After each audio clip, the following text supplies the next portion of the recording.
बहुजन समाज के क्रांतिकारी साथियों, सरमन भारत के वीरों, आज आपके सामने एक गंभीर विषय पे चर्चा लेके मैं आ रहा हूँ। मैं मणिराम बहलान, पंचशील सरमन संघ का कार्यकर्ता, राष्ट्रीय अध्यक्ष। आप कुछ दिनों से, जब से मोदी सरकार आई है, तो राष्ट्रीय स्वयंसेवक संघ के जो संगठन हैं, बजरंग दल, विश्व हिंदू परिषद, अखिल भारतीय विद्यार्थी परिषद, या जो भी इनके जितने 156 इनके जन संगठन हैं, उनके कार्यकर्ता और किसी न किसी तरीके से यहाँ के ईसाइयों को, यहाँ के मुसलमानों को विदेशी कह के और यहाँ के दलितों के साथ जैसा व्यवहार कर रही है, आपको ऐसा नहीं लगता कि ये जानबूझ के ऐसा किया जा रहा है, एक सोची समझी रणनीति के तहत हो रहा है? ये ऐसा कर क्यों रहे हैं? इसके लिए काफ़ी दिनों से हमारे बुद्धिजीवी लोग बड़े चिंतित थे। बामसेफ ने भी इसके ऊपर चर्चा की, और हाँ, उसके अंदर जो इतिहास को जब खंगाला तो कुछ सारी चीज़ें कुछ निकल के आई जो आपसे इसका चर्चा करनी मैं ज़रूरी समझता हूँ। सबसे बड़ी बात यह है कि ये जो लोग जिनको इतिहास का ज्ञान नहीं है, और जिनको इतिहास का ज्ञान नहीं है, वे इन सब लोगों जो खुद ये विदेशी है, ये लोग विदेश से आए, आर्य विदेश से आए, ये सब दुनिया जानती है। विदेशी इतिहासकार जानते हैं, यहाँ के इतिहासकार जानते हैं। दयानंद सरस्वती, स्वामी विवेकानंद, पंडित जवाहरलाल नेहरू, इनके जितने बड़े बड़े नेता हुए हैं, जितने बड़े बड़े इतिहासकार हुए हैं, सभी ने माना कि आर्यन विदेशी है। अगर ये खुद विदेशी है तो इनको किसने ये हक दे दिया कि वो मुसलमानों को विदेशी कहे, यहाँ के ईसाइयों को विदेशी कहे, यहाँ के मूल निवासियों से वो NPR इनके नाम से जो है ये पूछे कि तुम अपनी राष्ट्रीयता बताओ? ये जो है बड़ा खोज का विषय था, और ये बड़ा अच्छा रोचक ये बात सामने आई। और ये आप सबको जान के बड़ी हैरानी होगी कि ऐसा कर क्यों रहे हैं, क्योंकि ये सारी की सारी बातें इनके DNA के अंदर है। ये जो लोग हैं जो विदेश से आए थे, इनके DNA के अंदर ये सारी चीज़ें हैं। मैंने कॉलेज में वो भूगोल पढ़ा, ज्योग्राफी पढ़ा। अब ज्योग्राफी का विद्यार्थी होने के नाते एक चीज़ मैं आपको थोड़ा सा बताऊंगा कि ये पूरी पृथ्वी है ना, ये पहले एक थी, और इसके बाद इसके आंतरिक हलचल की वजह से इनके अलग अलग कुछ टुकड़े हुए, और जो एक थी उसको पेजिया बोलते हैं। वो पेजिया क्या है? ये जो पृथ्वी, जिसको मैं इसके एक 2-3 लाइन पढ़ के आपको बताता हूँ कि भूगोल के विद्वानों के अनुसार प्रारंभिक काल में पृथ्वी के सभी महाद्वीप जुड़े हुए थे, जितने महाद्वीप है ना, और ये महाद्वीप, यह प्रवाह सिद्धांत के अनुसार द्वीप पृथ्वी के अंदर की रेडियो एक्टिविटीज गति के कारण पृथ्वी के पिंड, जैसे पेजिया कहते हैं, में दरार पड़ गई, और दरार पड़ने के कारण ये द्वीप अलग अलग हो गए। इसका परिणाम ये है कि भारत का दक्षिणी कोना, दक्षिणी भारत किसके साथ मिलता है? ऑस्ट्रेलिया के साथ मिलता है, और पश्चिमी दक्षिणी कोना ऑस्ट्रेलिया के साथ मिलता है, और पश्चिमी कोना अफ्रीका के पूर्वी भाग के साथ आसानी से जोड़ा जा सकता है। इस जुड़े पेजिया के भाग को जब अलग अलग हुए तो पहले से जुड़े वहाँ के निवासी कभी भी एक जैसे अलग अलग हो गए। इसका मतलब क्या है कि ये जो है, अगर आप इसको थोड़ा सा फिजिकली इनका स्टैंडर्ड अगर आप करते हो, या इनके DNA की जांच करते हो, तो निर्वंश विज्ञान के अनुसार गर्म भूभाग के रहने वाले लोग काले मिलेंगे, लंबे मिलेंगे, मोटे मिलेंगे, उनके होंठ मोटे होंगे, बाल घुंघराले होंगे। ये किस किस के हैं?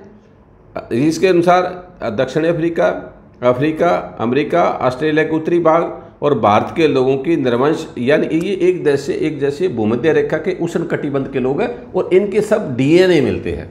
इसका मतलब क्या हुआ कि इस भारत के रहने वाले लोग, ऑस्ट्रेलिया के लोग, दक्षिण अफ्रीका के लोग सब एक है, इनके साथ खून का रिश्ता ये एक लोग है।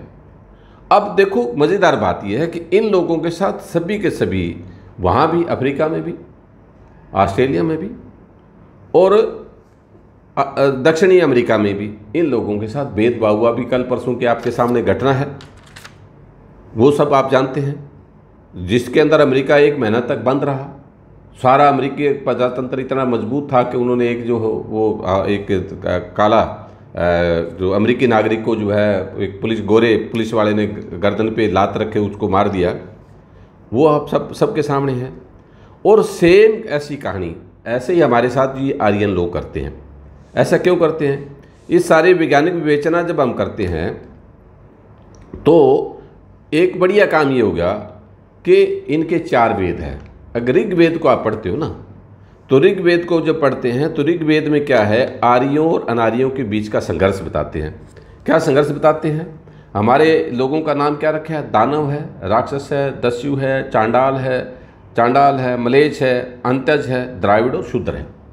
ये समय समय पे 4500 साल तक हमें बीच बीच में ये अलग अलग नाम देते रहे और हमारे इनके साथ संघर्ष चलता रहा। कहीं भी हिंदू शब्द नहीं है। ये आर्य जो है इंद्र की बात करते हैं, ब्रह्मा की बात करते हैं, विष्णु की बात करते हैं, इंद्र को आवाज़ लगाते हैं, इंद्र को ये इंद्र तुम इसका ये कर दो। और सबसे बड़ी बात ये कि आर्य जब इस देश में आए, सिंधु घाटी की सभ्यता से दौरान बाद के, इसमें अगर आप देखते हो जब इस देश में आर्य आए तो इनके पास में केवल घोड़े थे।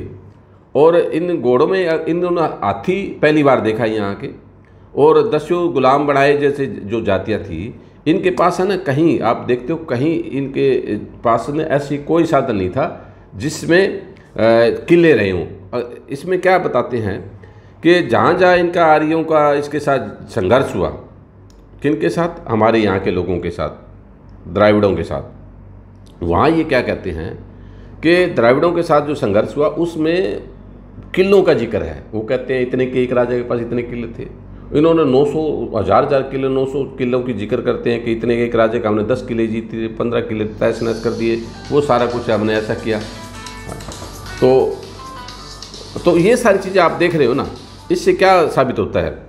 इससे ये साबित होता है कि ये जो लोग हैं ये विदेशी तो है, और विदेशी है तो इसके लिए एक और बड़ी बात मैं आपको बताऊं कि अब तक हम ये समझ रहे थे कि जो इस देश में आरएसएस ने या मनुस्मृति ने 4 वर्ण बना दिए। कौन कौन से? ब्राह्मण, क्षत्रिय, वैश्य और शूद्र। अछूत उसमें नहीं आते। अछूत तो अलग है। अब शूद्र जो है चौथा वर्ण के लोग, चौथा वर्ण के लोगों को मैं जिक्र करना चाहता हूँ। बाकी 3 आप जानते हैं। इनमें से जब जाट, गुज्जर, आमीर, कुषाण भारत में आए तो इन्हें भी आर्यों ने खुद वर्ण में, शूद्र वर्ण में धकेल दिया। यह अब तक हमारी समझ ये थी कि जाट, अहीर, गुज्जर और ये जो लोग हैं यहीं के थे, यहाँ के शूद्र थे।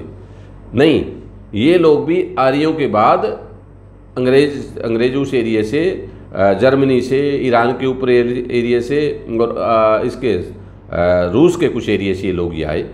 अब ये जो लोग आए जैसे जाट है, गुज्जर है, आमीर है, कुषाण है, जातियाँ, ये इनको आर्यों ने क्या किया कि टचेबल शूद्र इनको दे दिया, इनको काम बांट दिया। आज जब इन लोगों ने क्या किया कि इन्होंने कहा हम तो द्राविड़ के साथ नहीं रहेंगे, तो द्राविड़ के साथ नहीं रहेंगे तो द्राविड़ और इनके बीच में संघर्ष जो है ना, यहाँ के अछूत है या शेड्यूल्ड कास्ट, आज के शेड्यूल्ड कास्ट, वो सारे के सारे द्राविड़ है, वो शूद्र हैं। और उनके साथ जो झगड़े हैं अहीरों के और शेड्यूल्ड कास्ट के, टचेबल मतलब अहीरों के और इनके एससी के झगड़े होते रहते हैं, गुजरों के और एससी के झगड़े होते रहते हैं, कुर्मी पटेल के झगड़े और शेड्यूल्ड कास्ट के चमारों के झगड़े रहते हैं, वाल्मीकि के झगड़े रहते हैं, चांडाल के साथ इनके झगड़े रहते हैं। तो ये कुषाण जो लोग हैं इनका, या कंबोज है। अब इस टाइप से एक चीज़ समझ में आ गई कि इनके सबके डीएनए के अंदर ये है, इनको पता है कि हम इस देश के अंदर विदेश से आए, यहाँ के शिक्षा की वजह से, डॉक्टर अंबेडकर की, बाबा साहब की, उनकी शिक्षा की वजह से इन लोगों में जागृति आ रही है। और इन लोगों में जागृति आ रही है, ये लोग कहीं ऐसा ना हो कि इतिहास का इनको पता चल जाए और इतिहास का पता लग गया तो ये इकट्ठे हो जाएंगे तो हमें कहीं बार का रास्ता ना दिखा दे। इसके लिए इनमें एक एकता है। जितने भी दंगे होते हैं, जितने आरएसएस के, जितने बजरंग दल है, विश्व हिंदू परिषद है, इस टाइप के जो इनका लठैत सेना है जो नुकसान करती है, वो जो ईसाइयों के घर जलाती है, लूटपाट करती है, मुसलमानों को घर जलाती है, लूटपाट करती है, शेड्यूल्ड कास्ट के, एससी के बहन बेटियों के साथ बलात्कार होता है, लूटपाट करती है। मैं नहीं कहता इन सब जातियों में कोई अच्छे लोग नहीं, उनमें अच्छे लोग भी हैं, लेकिन इनके डीएनए में ये है कि ये इन लोगों को अच्छी तरह से, गलती एक ही होती है, सबक सिखाने के लिए पूरे मोहल्ले को, पूरे उसको कुनबे को है इकट्ठा होकर उनके ऊपर ये अत्याचार करते हैं। ये एक बहुत बड़ी बात आज सामने आई कि ये लोग क्योंकि विदेशी हैं और विदेशी होने की वजह से इस टाइप का ये व्यवहार करते हैं, इनके मन में ये चीज़ें हमेशा रहती है। तो अब जो मोदी सरकार है, इनके अगर उसके ऊपर हम थोड़ी सी चर्चा करें कि इनके डीएनए में आरएसएस ने जिन लोगों को ये बताया कि ये लोग जो है ना, इस देश की मातृभूमि से इनको कोई प्यार नहीं है, इनका आरएसएस के किसी भी संगठन में, चाहे बजरंग दल हो, विश्व हिंदू परिषद हो, या खास करके जो आज के निर्णय आ रहे हैं, जो यहाँ सुप्रीम कोर्ट, हाई कोर्ट में जो जज बैठे हैं, जो जज है आरएसएस की एक शाखा है अखिल भारतीय अधिवक्ता परिषद। अखिल भारतीय अधिवक्ता परिषद से निकले हुए जज, वो वकील जो है अखिल भारतीय अधिवक्ता परिषद के वकील हैं, वही जज बनते हैं। वो जो जज है वो बड़े कट्टर हैं और उनके जितने भी निर्णय आते हैं आरक्षण के विरोध में आते हैं, SC ST के विरोध में उनके निर्णय आते हैं। आज जो आदिवासियों का झगड़ा है जहाँ जहाँ भी है, वो क्या है कि वो जल जंगल ज़मीन का अधिकार वो चाहते हैं, और ये अपने औने पौने दाम पे जल जंगल और ज़मीन, जंगल की ज़मीन को, जंगलात को जो है उस ज़मीन को ये धना सेठों को, अपनी जो इनको भारतीय जनता पार्टी को मोटा पैसा देती है इलेक्शन में, जो वोट ये खरीदते हैं और विधायक खरीदते हैं, जिस पे वो बड़े बड़े सेठ हैं, उद्योगपति है।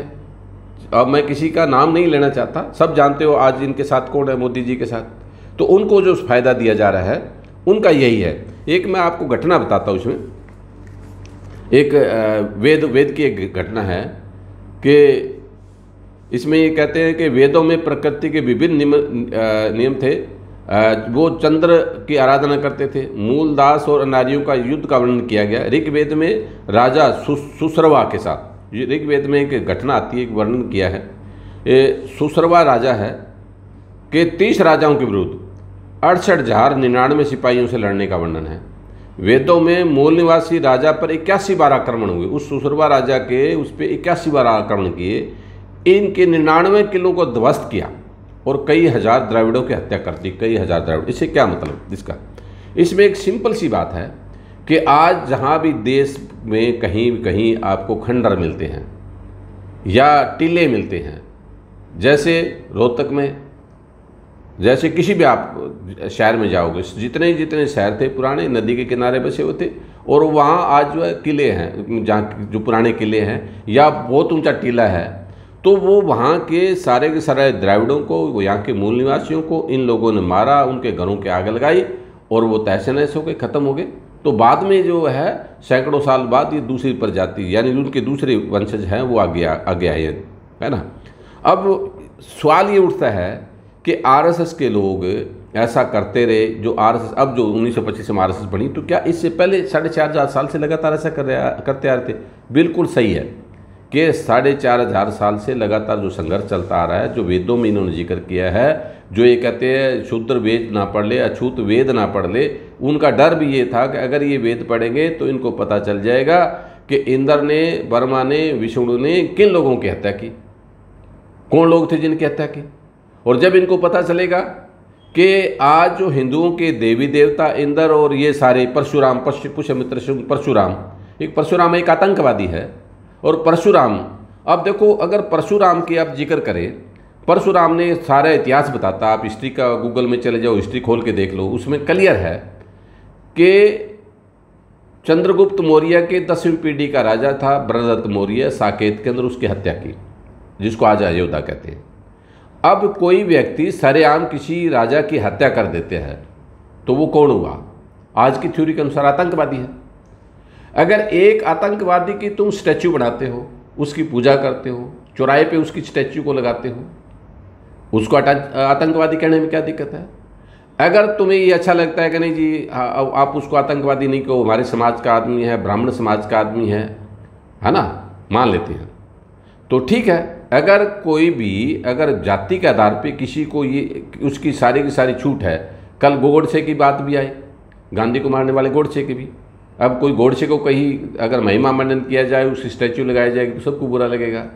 और इससे और एक बात मैं कह दूं जो मैं पसंद नहीं करता, लेकिन जिस तरीके से तुम महिमा मंडन कर रहे हो, कोई भी राजा मारा तो हमारे एक और 2 राजाओं को मारा, या इंदिरा गांधी को जिन लोगों ने मारा, सतवंत सिंह और केयर सिंह, कल अगर यहाँ के समाज के शेड्यूल्ड कास्ट लोग या यहाँ के सरदार सिख या यहाँ के चमार ये कहे वो तो हमारे चमार हैं, शूरमा थे, और इनकी स्टैचू लगाए उनका महिमा मंडन करेंगे, ये आने वाली संतानें ऐसा करेगी अगर तुम्हारा व्यवहार ऐसा रहा तो अच्छा लगेगा? आप सोच के देखो। तो सबसे पहले कि आप परशुराम की मूर्तियां कब उखाड़ रहे हो? परशुराम की हम तो आप परशुराम इतिहास ये कहता है कि परशुराम तो आतंकवादी है। परशुराम ने तो वो सेना का जो बरदत्त मौर्य का सेनापति था, और सेनापति होते हुए उसने अपने ही राजा का कत्ल किया। इंदिरा गांधी को मारने वाले भी वही थे। इंदिरा गांधी को मारने वाले दोनों इंदिरा गांधी के अंगरक्षक हैं, और किसको? बरदत्त मौर्य का वो अंगरक्षक है, वो सेनापति है। तो सेनापति की पहली ड्यूटी बनती थी कि बरदत्त मौर्य की रक्षा करे, ना कि वो उसके गर्दन काटे। तो ये डबल स्टैंडर्ड क्यों कि बरदत्त मौर्य को हत्या करने वाले की, परशुराम की, तो तुम स्टैचू लगा रहे हो? और अगर हम ये कहेंगे कल हम इसका लगाएंगे तो तुम्हें बुरा लगेगा। तो इस देश में हम सम्मानजनक तरीके से रहना चाहते हैं, इस देश को ठीक ठाक रखना चाहते हैं, तो आप जो है हमारे लोगों के प्रति, मैं नहीं कहता अच्छे लोग ब्राह्मणों में नहीं है, दूसरी जातियों में नहीं है, सब में अच्छे हो सकते हैं, लेकिन आपका व्यवहार जो है ना अच्छा नहीं है। ज़्यादा गिनती में लोगों का व्यवहार अच्छा नहीं है। आप आरक्षण के खिलाफ खड़े रहते हैं, जबकि आपके ही बाप ने, वो जो करमचंद गांधी जिसको आप बोलते हो, उसका समझौता हमारे बाबा के साथ हुआ। हम तो उस समझौते पे आज भी खड़े हुए हैं।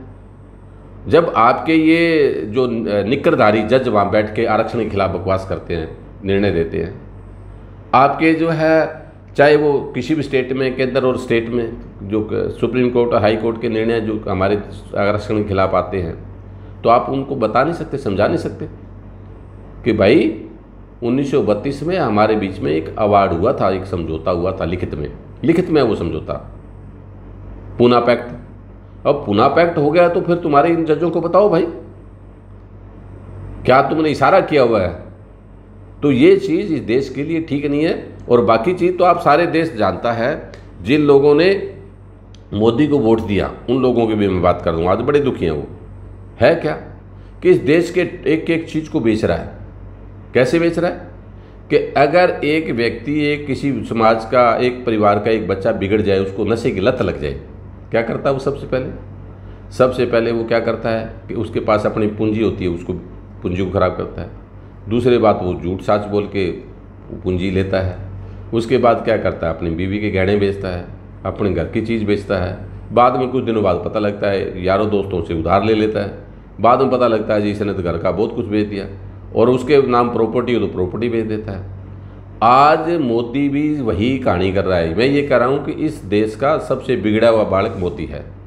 ये नालायक है इस मामले में कि बहुत बेशर्मी से इस देश को बेच रहा है। तो जब हमने इसका अध्ययन किया कि ऐसे इतने बेशर्मी से ये आदमी जो 2014 में आया, जब तो कह रहा था मैं देश को बिकने नहीं दूंगा, झुकने नहीं दूंगा, और अब ये अपने हाथों से बेचा है। रेलवे बेच रहा है, न्यू इंडिया GIC बेच रहा है, ये जो है एयर इंडिया बेच रहा है, ये जो है एयरपोर्ट को बेच रहा है, 119 नई रेल प्राइवेट चला दी। अरे कैसी बकवास करते हो यार तुम? आदमी हो पजामा हो, तुम्हें इतनी शर्म नहीं? ये लोग कब तक आपकी इस बात का इंतजार करेंगे? तो ऐसे घटिया इनका व्यवहार है, इसके पीछे क्या वजह है? इसमें टोटल ये बात समझ में आ गई कि लोग जानबूझ के, क्योंकि इस देश के साथ ये है नहीं, इनके DNA में इस देश के प्रति कोई प्रेम नहीं है। ये केवल अपनी जाति, अपने धर्म के प्रति इनका दिखावा है, धर्म के प्रति है, समर्पित है, अपनी जाति के प्रति समर्पित, जाति का मतलब रेस के प्रति समर्पित है। इस मिट्टी से, इस देश के इंफ्रास्ट्रक्चर जो भी है उनसे या किसी भी चीज़ से इनको कोई प्यार नहीं है, इसलिए जानबूझ के ऐसा ये सारा कर रहे हैं। तो अगर ये इनको रोका ना गया, अब कैसे रोका जा सकता है? इसका रोकने का सबसे आसान तरीका ये है, एक तो तरीका ये है कि राजनीतिक लोग इसको रोके। राजनीतिक लोग कौन रोके? जो आज पीड़ित है, UPA के लोग हैं, दूसरी पार्टियों के लोग हैं, वो इसको रोक सकते हैं। अब रोकेंगे कैसे? क्योंकि उनके अपने नुकसान बड़े हैं। तो दूसरे क्या है कि जो लोग आज देश से प्यार करते हैं, जिन लोगों ने देश के लिए अपनी कुर्बानियाँ दी हैं, वो उन लोगों के वारिस जो है, जैसे कारगिल के युद्ध में। अब कारगिल के युद्ध में सबसे ज़्यादा अगर कोई नुकसान हुआ, किन लोगों का है? बहुजन समाज के लोग थे, जाटों के बालक थे, गुजरों के बालक थे, कुछ जो भी सैनिक था। क्यों मरवाए? वाजपेयी के टाइम में अच्छी तरह पता था, यहाँ के चरवाहों ने कहा कि भाई ये लोग आ रहे हैं, पाकिस्तान के लोग इधर आ रहे हैं, आतंकवादी आ रहे हैं, सैनिक आ रहे हैं, सबको पता था, बताते सुना नहीं। और जब इसके अंदर आ गया अच्छी तरह से कारगिल की पहाड़ियों में, तो फिर क्या हुआ आपको देखो, कितने हमारे 1200 से ज़्यादा बच्चे शहीद हुए, नौजवान, और वो भी छोटी छोटी उम्र के 22-23 साल के थे। और उस वक्त उनके लिए वो सारा कुछ हुआ, ताबूत, ये वो सारा कुछ ताम झाम सारा, और उनको पूरा देश उनके साथ खड़ा था। आज जो हमारे जवान शहीद हुए थे कारगिल में, क्या भारतीय जनता पार्टी के लोग, आरएसएस के लोग, बजरंग दल के लोग, विश्व हिंदू परिषद के लोग, या कोई आपके आर्मी के लोग, या आपका डीसी या आपका एसपी, जिस दिन वो बच्चे उस जवान के शहादत का दिन है, क्या उनके घर के हैं? क्या उनके पत्नी, उनके बच्चों का, उसके माँ बाप का कभी पता किया? अब जो मोदी और राजनाथ सिंह की नालायकी की वजह से चाइना आज हमारे देश के अंदर 14-15 किलोमीटर तक अंदर बैठा हुआ है।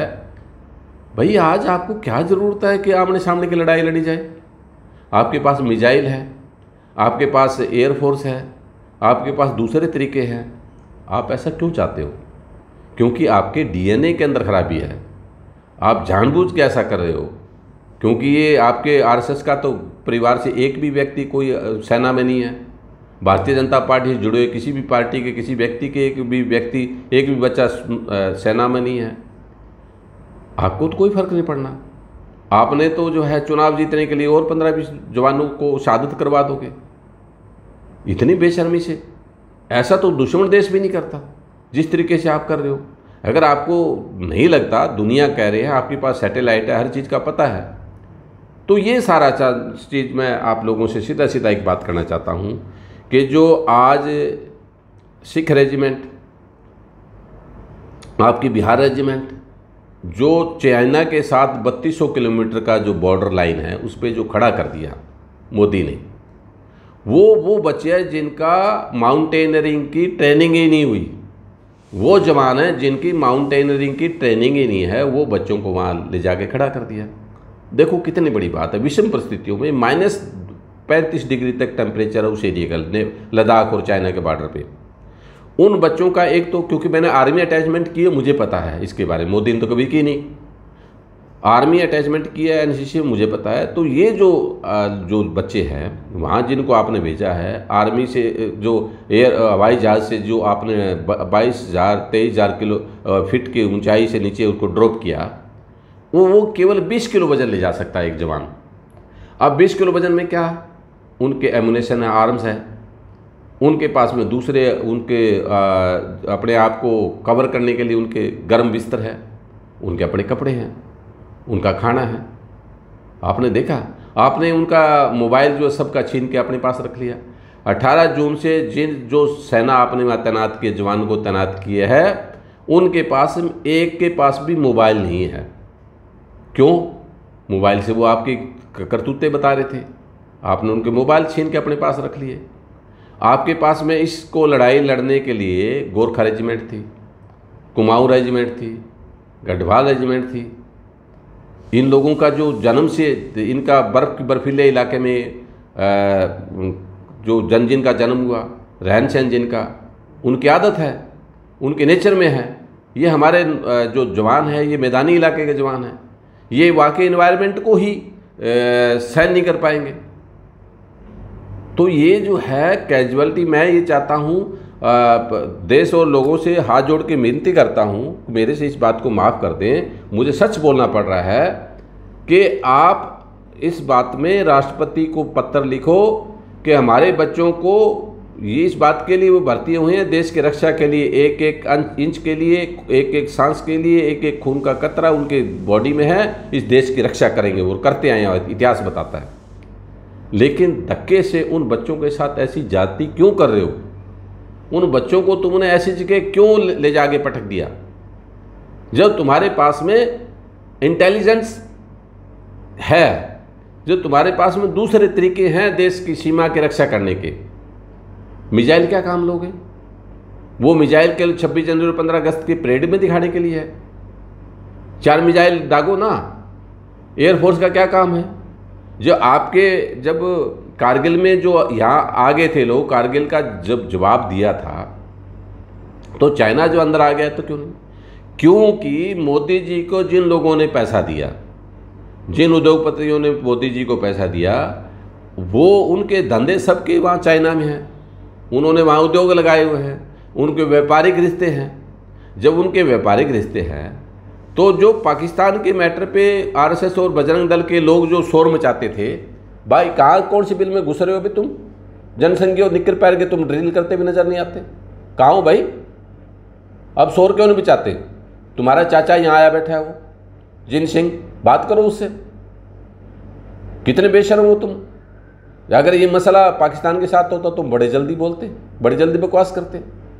तो ये सब बातें बड़ी ज़रूरी है। और ये खास करके जिनके, मैं तो ये कहता हूँ वो हमारे बच्चे हैं, जिन पर इसके बावजूद जिन माँ बाप के बच्चे आर्मी में और उनकी ड्यूटी वहाँ चाइना बॉर्डर पे लगाई गई है, कम से कम मेरा एक व्यक्तिगत आप लोगों से इल्तिजा है, रिक्वेस्ट है, मान लो कि एक लेटर आप आर्मी के चीफ को लिखो, एक लेटर आप जो है ये इस देश के राष्ट्रपति के नाम लिखो या विपक्ष के नेता के पास लिखो कि हमारे बच्चे को, वो आर्मी का जवान है, कोई दिक्कत नहीं है, देश की रक्षा के लिए वो भर्ती हुआ है, लेकिन कम से कम उसके पहले वहाँ बॉर्डर पे भेजने से, उस बॉर्डर पे भेजने से पहले, चाइना बॉर्डर से पहले वहाँ उसकी ट्रेनिंग तो होती।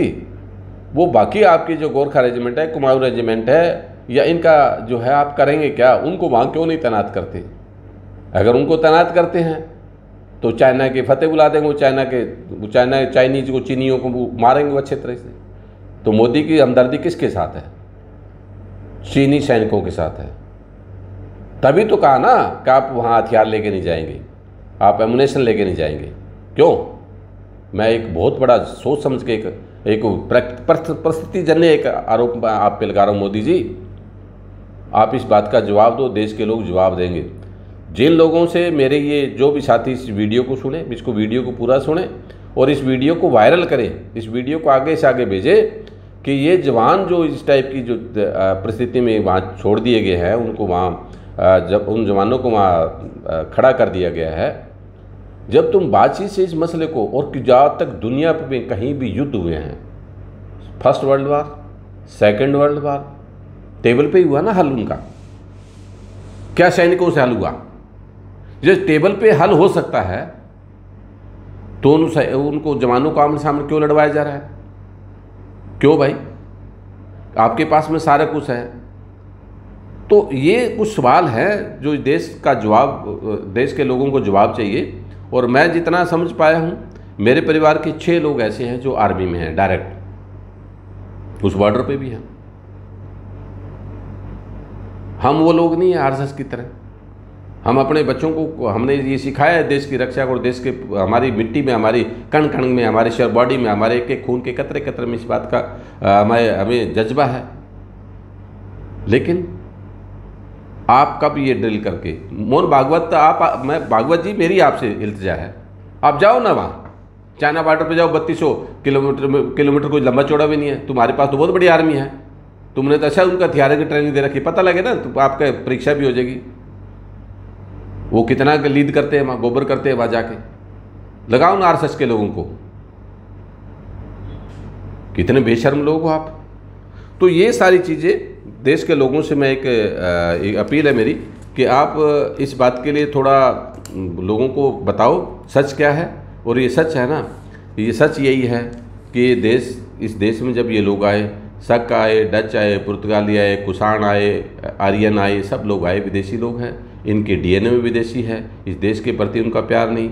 और ख़ास करके जिन लोगों के साथ ये अफ्रीका के अंदर, अमेरिका के, दक्षिण अमेरिका के अंदर, उनके साथ जिस तरीके का भेदभाव वो जो लोग करते हैं, वो हमारे भाई हैं। इतिहास ने आज साबित कर दिया, डीएनए साबित कर रहा है तो मेरा ये कहने का मतलब ये है कि हम इस देश के लिए मर मिटने के लिए भी तैयार है। हमारी समता, समानता, भाईचारा हम सब चाहते हैं। हम भगवान बुद्ध की बहुजन हिताय बहुजन सुखाय की थ्योरी पे चलने वाले लोग हैं। हम बाबा साहब के रचे हुए संविधान को मानने वाले लोग हैं। लेकिन इस तरीके से लोगों को बेवकूफ़ बना के देश के एक एक इंच, एक एक ईंट का जवाब, जैसे हमारा एक राजा था साहू जी महाराज, उन्होंने आपके है ना शंकराचार्य के मंदिर को अधिग्रहण किया था। आप जिनको बेच रहे हो ना, और जो लोग खरीद रहे हैं, आप जो मर्जी होने पौने दाम में खरीद लो। 2024 में मोदी ने तो आना नहीं, और 2024 में वो सरकार आएगी जो हम चाहेंगे, और वो सरकार जो हम चाहेंगे तो जिस औने पौने दाम पे आपने इसको खरीदा है वो चवन्नी भी तुम्हें हम नहीं देंगे। और हमारा जितना भी मोदी जो मंत्रालय बेच रहा है, जो हमारी धन संपदा और देश को गिरवी रख रहा है, वो सारे के सारे जो है ना राष्ट्रीयकरण होगा दोबारा से इस देश के अंदर हमारे अपने होंगे, और उद्योगपतियों को छित्र मारेंगे जिस तरीके से इस लूटने के लगे हुए हैं। तो मैं आज तो इतना ही कहूँगा, काफ़ी लंबा हो गया मेरे को ऐसा लगता है। तो कल फिर इस विषय में चर्चा होगी, तो किसी दूसरे विषय को लेके। तो हर रोज़ जो है हमारा जो यूट्यूब चैनल है अशोका लाइव, दूसरा हमारा यूट्यूब चैनल है श्रवण भारत, दोनों का आप सब्सक्राइब करिए, आप इसका बेल दबाइए, और इसको जो है आगे से आगे अपने दोस्तों में, यारों दोस्तों में आप आगे से आगे भेजिए, तो सच लोगों को पता चलना चाहिए। तो इसी लड़ी में जो है कल हम फिर चर्चा करेंगे। जय भीम, जय भारत।